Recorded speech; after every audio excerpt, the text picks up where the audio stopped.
بالله من الشيطان الرجيم بسم الله الرحمن الرحيم الحمد لله رب العالمين والصلاة والسلام على أشرف الأنبياء والمرسلين نبينا محمد وعلى آله وصحبه أجمعين سبحانك لا علم لنا إلا ما علمتنا إنك أنت العليم الحكيم قال رب اشرح لي صدري ويسر لي أمري واحلل عقدة من لساني يفقهوا قولي أما بعد. Tuan-tuan perempuan yang dirahmati Allah sekalian, Assalamualaikum warahmatullahi wabarakatuh. Alhamdulillah, sama-sama kita merafakkan rasa syukur kita kepada Allah Subhanahu wa taala. Dengan limpah kurnianya kita masih lagi diberikan kesihatan yang baik oleh Allah Subhanahu wa taala. Walaupun saat ini kita diuji oleh Allah Subhanahu wa taala dengan satu ujian yang mana penyakit coronavirus hari ini semakin menjadi-jadi. Jadi kita mohon kepada Allah Subhanahu wa taala memperbanyakkan istighfar kepada Allah Subhanahu wa taala agar kita diselamatkan oleh Allah Subhanahu wa taala daripada sebarang ujian dan malapetaka yang menyebabkan kita tidak mampu untuk mengawal insya-Allah.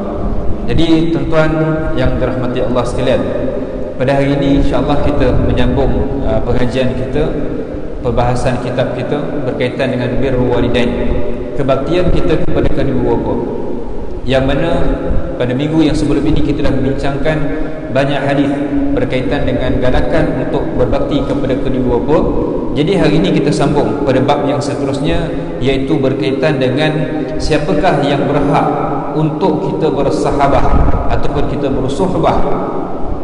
Jadi di sini Nabi SAW mengatakan bahawa ada satu hadis dikatakan bahawa an Abi Hurairah radhiyallahu anhu qala rajulun ya Rasulullah man ahaqqun nas bis-suhbah qala ummuk qala thumma ma qala thumma ummuk qala thumma ma qala abak. Dalam hadis ini tuan-tuan, Abu Hurairah radhiyallahu anhu meriwayatkan sebuah hadis. Dia mengatakan bahawa ada seorang lelaki datang bertemu dengan Nabi SAW. Kemudian dia bertanya kepada Nabi SAW, ya Rasulullah, man ahaqqun nasi bis-suhbah?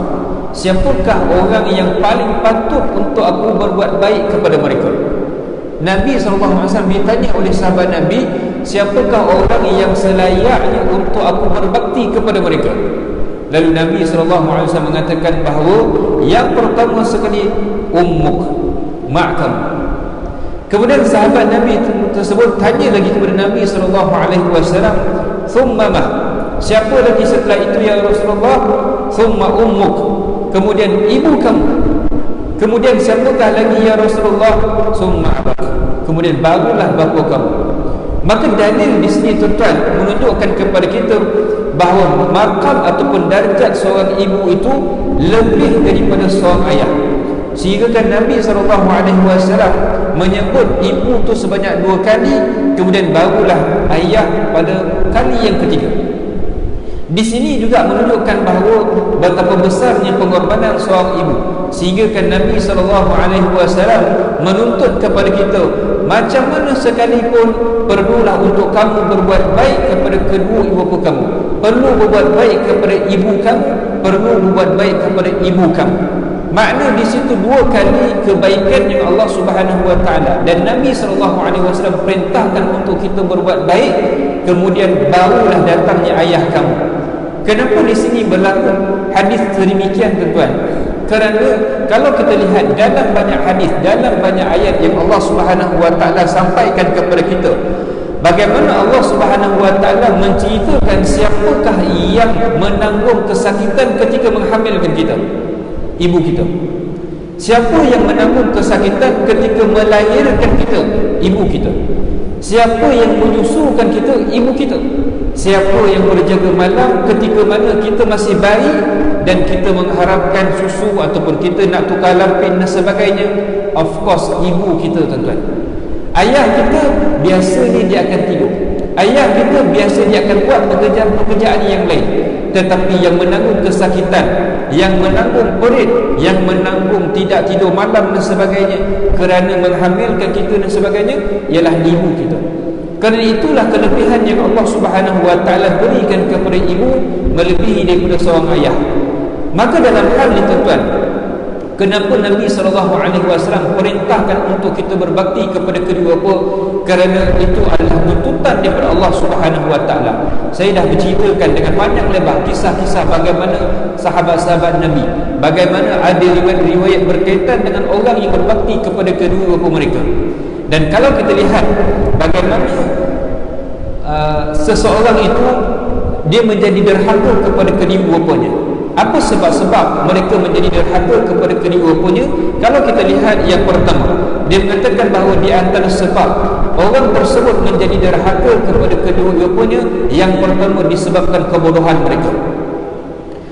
Tidak orang yang melakukan satu kesalahan, tidak melakukan satu dosa, melainkan memang mereka itu bodoh.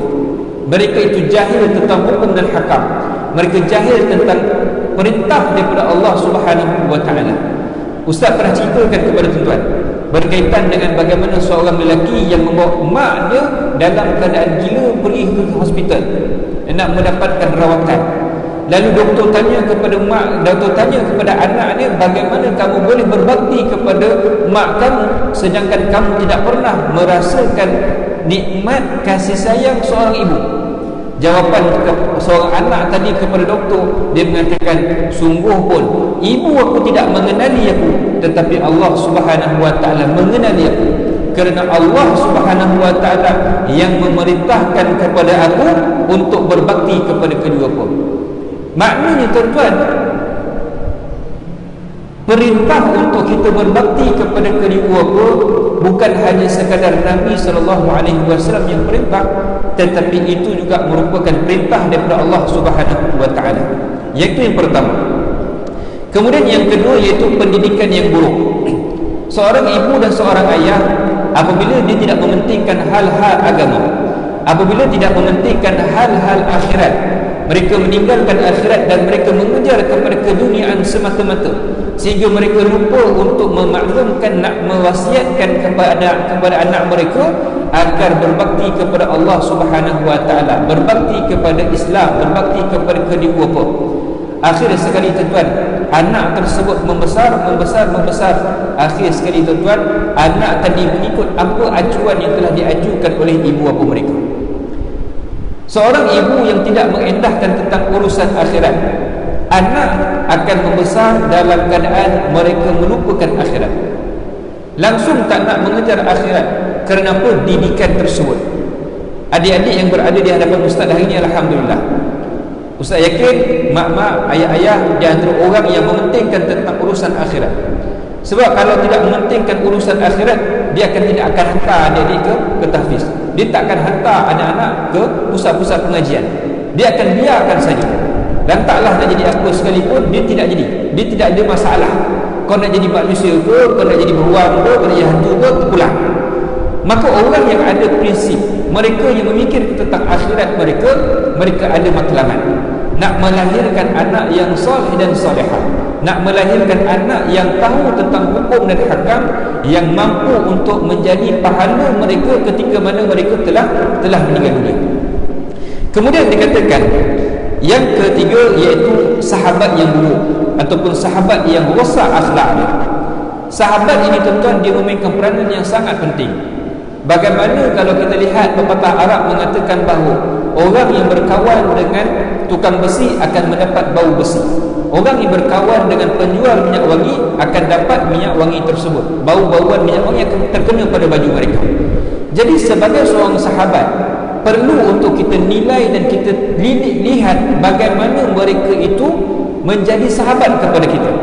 Adakah sahabat tersebut mampu untuk menjadikan kita orang yang kenal kepada akhirat, orang yang ingat kepada Allah Subhanahu Wa Taala, orang yang tahu hukum dan hakam?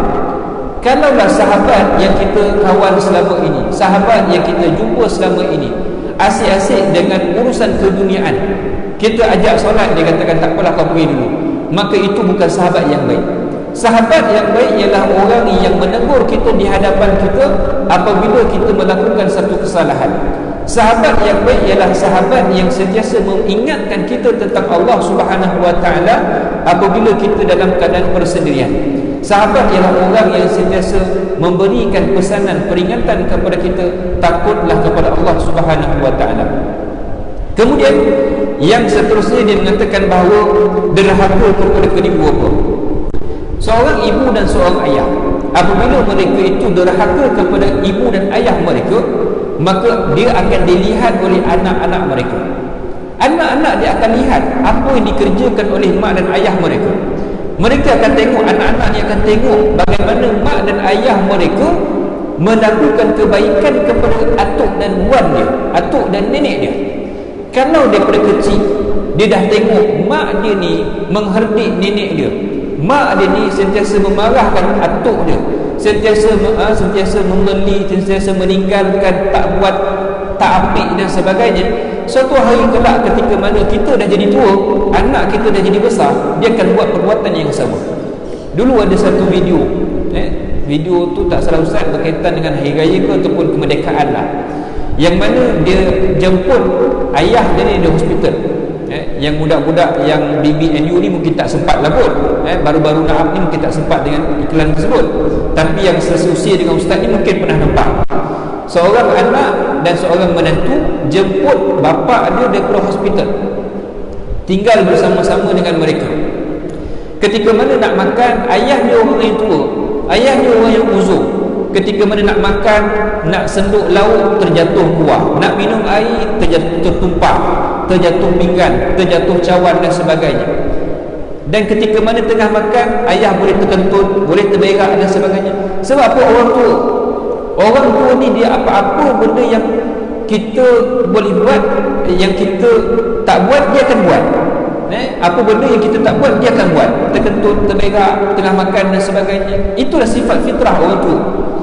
Jadi ketika mana anak menantu tak tahan tentang apa yang dilakukan oleh bapa mentua mereka, oleh ayah mereka, akhir sekali tuan-tuan, dia letakkan dan dipinggirkan. Ketika mana makan, ayah duduk luar, ayah duduk kat luar. Anak-anak beranak ni menantu makan dekat dalam dengan lauk yang sedap, dengan hidangan yang lazat. Ayah pun hanya diberikan sekadar ikan, hanya sekadar diberikan air kosong. Maka kat situ kau nak jatuh ke, kau nak tumpah lauk ke, terpulang. Lalu satu hari tuan-tuan, anak ni tuan-tuan, cucu dia, anak kepada lelaki tadi, perempuan juga, suami isteri tadi, dia main-main atuk dan juga ayah. Anak tadi tuan-tuan, dia duduk kat luar. Lalu mak dan ayah dia ni tengok galakan apa yang dibuat oleh anak dia ni, seorang lelaki, seorang perempuan. Lalu bila dia tengok dalam keadaan tersebut tuan-tuan, apa yang berlaku? Ketika itu dia tanya, adik main apa? Dia kata, ini ayah, ini mak. Dia kata, nanti bila mak dah besar ataupun bila ayah dah besar, ayah duduk kat luar, kita makan kat dalam. Perbuatan yang sama dibuat kepada ayah dia berlaku kepada anak dia. Perbuatan yang sama yang dimaksudkan, yang didialogkan kepada ayah dia, anak dia tiru. Menunjukkan kepada kita bahawa apa? Nabi SAW mengatakan, kama tadinu tudan, seperti mana kamu buat, kamu akan dapat. Kita buat baik kepada mak dan ayah kita tuan-tuan, Allah Subhanahu Wa Taala akan bagi kepada kita anak-anak yang soleh dan solehah. Kita buat buruk kepada mak dan ayah kita tuan-tuan, Allah Subhanahu Wa Taala Maha Adil, Allah akan jadikan kepada kita, na'udzubillah min dzalik, anak yang soleh, anak yang buruk akhlak, anak yang tak taat kepada perintah kita. Sebab itu dalam bab birrul walidain bukan main-main tuan, bukan main-main. Di antara sebab yang lain juga tuan-tuan, antara penyebab-penyebab ataupun contoh-contoh seseorang yang derhaka kepada kedua bapa, di antara yang ulama maksudkan dalam sebahagian ayat, dia mengatakan kita memandang mak kita, kita memandang ayah kita dengan pandangan yang sangat tajam, seolah kita marah mereka. Itu juga merupakan salah satu di antara perbuatan derhaka kepada kedua bapa. Kadang-kadang kita marah, kadang-kadang kita jenggilkan mata kita disebabkan kita marah mak dan ayah kita. Panggil banyak kali, kita katakan, mak, kita faham, saya faham pula, saya bukan pekak. Kita lihat bahasa yang kita gunakan ini kadang-kadang membawa menjadikan kita sebagai anak yang derhaka. Sebab itu Nabi SAW mengatakan, kalaulah ada satu kalimah yang lebih buruk daripada kalimah nescaya Allah Subhanahu Wa Taala akan memasukkan di dalam Al-Quran. Kita katakan dengan mak kita kalimah pun, itu termasuk dalam kalimah perkataan yang sangat buruk, kalimah perkataan yang sangat keji, Apatah lagi kalau kita menjenggilkan mata, kita memarah mereka, kita menghardik mereka, maki mereka, pukul mereka, maka ini satu kesalahan yang sangat-sangat zalim kepada mereka, tuan-tuan. Lalu sebab itulah dalam hal ini, tuan-tuan, di antara yang lain mengatakan bahawa isteri yang tidak baik, isteri yang tidak baik juga, tuan-tuan, akan menyebabkan seorang anak lelaki menjadi derhaka kepada kedua bapa mereka. Seorang isteri dia sepatutnya menjadi penasihat kepada suaminya, bukan menjadi penghalang kepada suaminya apabila dia nak berbakti kepada kedua bapa. Ada satu kisah, tuan-tuan, memang berlaku ketika mana seorang ibu yang dalam keadaan uzur, seorang ibu dalam keadaan uzur, dan ibu ni, tuan-tuan, dia nak duduk di rumah anak dia, tetapi disebabkan anak dia ni, dia ada seorang isteri dan anak, dan isteri dia menjaga adik dia yang sakit, menjaga adik dia yang sakit. Bila ibu dia nak duduk bersama dengan anak dia ni, tuan-tuan, apa yang anak ni katakan kepada ibu dia, dia kata, mak tak boleh duduk sini, dia kata. Sebab apa? Sebab isteri saya tak bagi, dan isteri saya menjaga adik dia yang sakit. Sepatutnya, tuan-tuan, siapa yang membuat keputusan?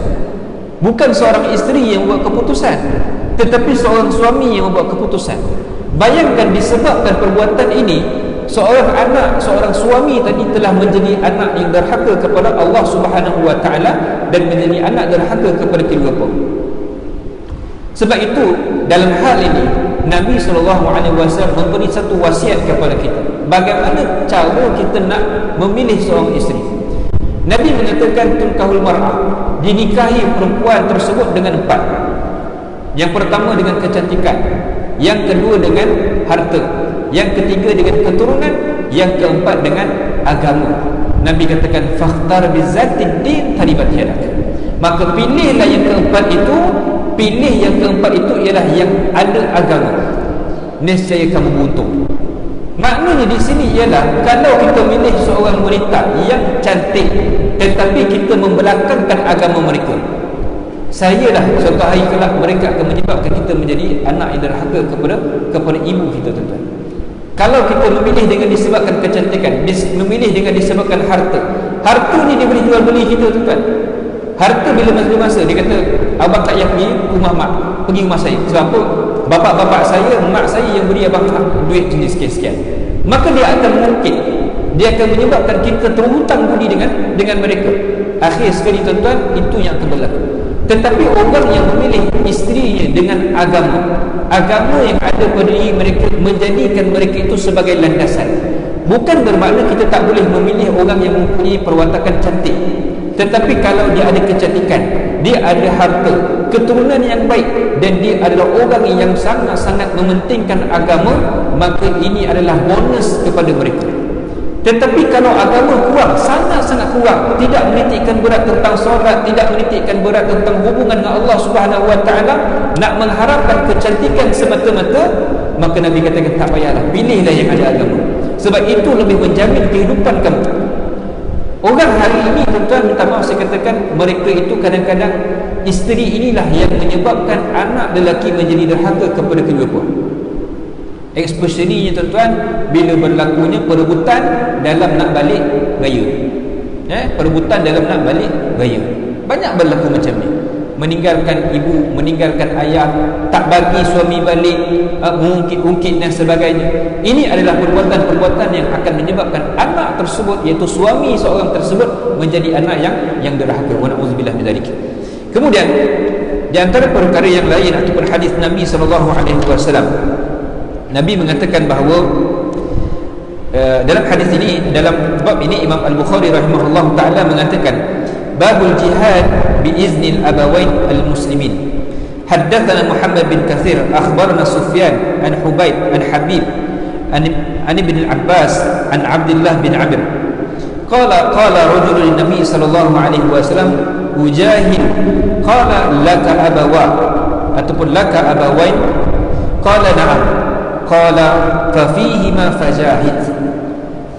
Dari Ibnu Umar radhiyallahu anhu, datang seorang lelaki bertemu dengan Nabi SAW, lalu dia tanya kepada Nabi SAW, ya Rasulullah, boleh tak aku nak ikut serta berpegang bersama dengan kamu ya Rasulullah?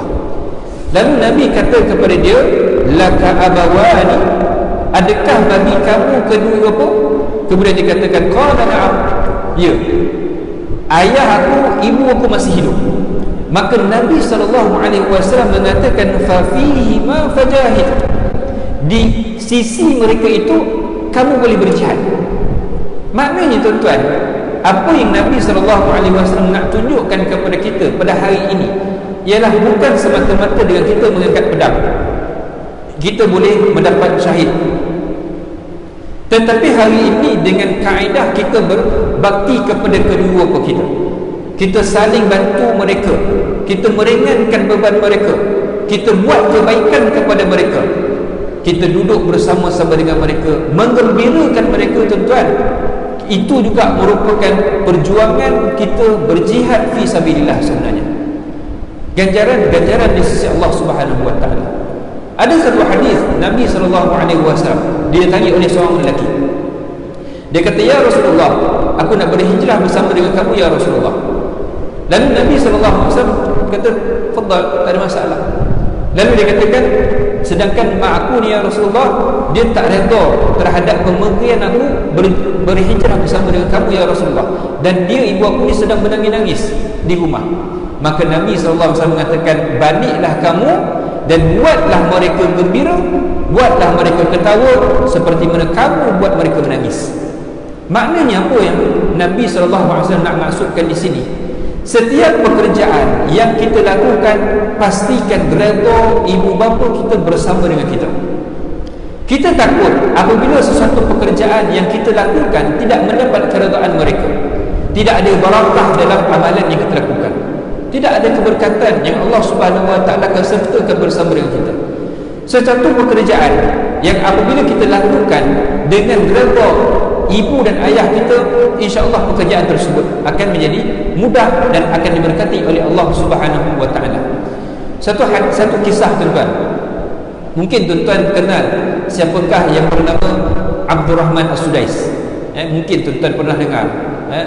Seorang lelaki yang bernama Abdul Rahman As-Sudais. Abdul Rahman As-Sudais ni dikisahkan dia bukanlah budak yang baik. Dia bukanlah budak yang baik. Dia ni nakal sama juga dengan nakal-nakal budak-budak yang biasa.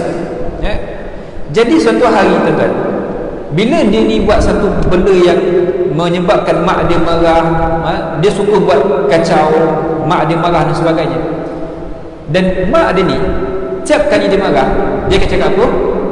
Dia takkan maki, dia takkan sumpah anak dia ni yang bernama Abdul Rahman. Dia takkan maki. Tapi kalimah yang sentiasa keluar daripada mulut dia ketika mana dia marah, dia katakan, kau pergi Masjidil Haram. Dia kata, kau pergi Masjidil Haram, suatu hari kelak kau akan jadi imam Masjidil Haram. Itu kalimah yang dituturkan oleh Dr. Abdul Rahman As-Sudais hafizahullah ta'ala. Dia ceritakan, dia kata, aku dulu masa kecil dulu, aku ni jahat, aku ni nakal, suka kacau orang, suka buat mak aku marah. Setiap kali mak aku marah, mak aku akan cakap, kau pergi Masjidil Haram, kau pergi kat sana, suatu hari kelak kau akan jadi imam. Itulah kalimah yang diulang-ulang. Wallahi tuan-tuan, akhir sekali dia sekali menjadi imam Masjidil Haram. Keberkatan doa seorang ibu. Maknanya ketika itulah kita nak katakan didikan seorang ibu ataupun apa yang kita perlu lakukan ketika mana kita marah seorang anak, bukan dengan kaedah kita memaki, bega, bani, maknanya sumpahan-sumpahan, kita nak maki anak kita dan sebagainya. Suatu hari kelak makian tersebut menjadi doa, dan anak itulah yang hasil daripada doa kita. Sebab itu kalau kita lihat bagaimana orang-orang dahulu, mak-mak kita, nenek-nenek kita, atuk-atuk kita tuan-tuan, dia akan maki kita tuan-tuan, dia bukan maki, dia marah kita, dia akan cakap bertuah pada budak. Bila kita tak rajin, bila kita pemalas istilahnya, malas nak sapu rumah, malas nak sapu sampah dan sebagainya, dia tak cakap pemalas, dia cakap perajin punya budak. Dia cakap perajin punya budak. Sebab apa?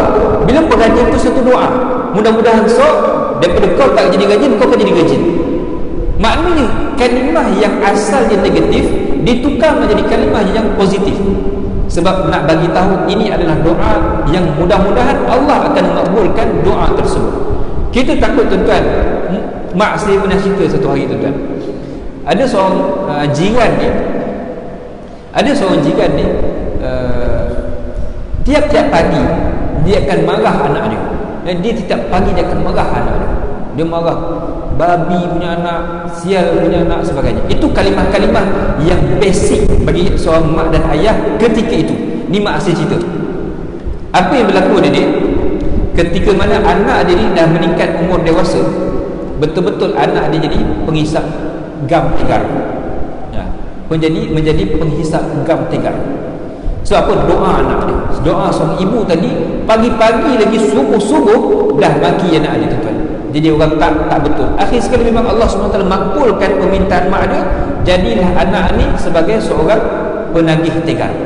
Sebab itulah dalam hal tersebut, setiap perbuatan, setiap amalan yang kita nak lakukan, tuan-tuan, perlulah kita mendapat keredaan daripada seorang ibu dan juga seorang ayah. Adik-adik yang berada di hadapan saya ni, tuan-tuan, pastikan setiap kali kita nak menjalani peperiksaan, jangan kita call makwa-makwa kita, tuan-tuan. Jangan call pakwa-pakwa, tak ada manfaat dan tidak akan ada faedah. Tetapi cubalah telefon sebelum masuk ke dalam dewan peperiksaan. Telefonlah mak dan telefonlah ayah kamu, minta doa daripada mereka. Sebab selagi mana kita mempunyai wali karamah ni, tuan-tuan, selagi mana kita mempunyai mak dan ayah, doa mereka tidak pernah ditolak oleh Allah Subhanahu Wa Taala. Itulah amalan yang kebiasaan yang saya lakukan ketika mana saya nak peperiksaan, ketika mana saya belajar dulu. Walaupun saya dulu belajar dekat Merauke, tuan-tuan, tetapi saya tak pernah tinggalkan telefon mak dan ayah saya. Setiap kali saya nak peperiksaan, saya akan telefon mereka, minta restu, minta berkat, minta supaya mereka doakan setiap masa agar kita mendapat redha Allah Subhanahu Wa Taala. Jadi tuan-tuan, insya-Allah kita akan sambung pada minggu yang akan datang. Aku qauli hadza wa astaghfirullahalazim li wa lakum. Wassalamualaikum.